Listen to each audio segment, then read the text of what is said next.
केस तेरी रानी लड़ेगी जब बात इज्जत पे आई। संग हमर यार खड़ा बा फिर काहे के घबराई।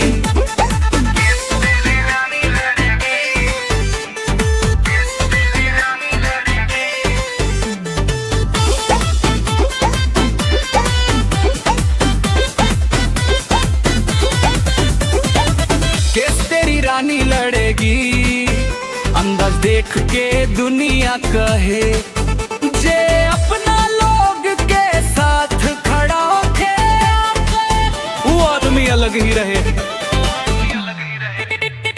कुर्ता के कॉलर टाइट बा, आंख में अपना बात बा, गांव से शहर तक चर्चा बा, किरी ब्लॉग के अलग ही जात बा। न शौखी न झूठा घमंड, बस अपना दम के पहचान। दोस्ती में जान लगा दी अपनापन हमर शान। तोहार मुस्की मीठ लगे दिलवा में हलचल करे, तू साथ रहाए जान दुनिया चाहे जे भी कहे। केस तेरी रानी लड़ेगी ये लाइन याद रखिए मिस्टर कैडी।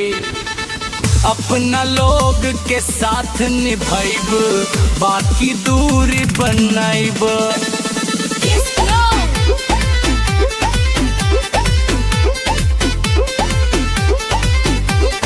बीट तेज बा मूड रंगदार बा, लेकिन दिलवा साफ बा।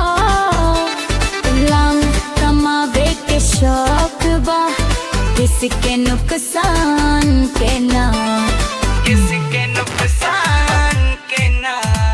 केस तेरी रानी लड़ेगी जब बात इज्जत पे आई। संग हमर यार खड़ा बा फिर काहे के घबराई।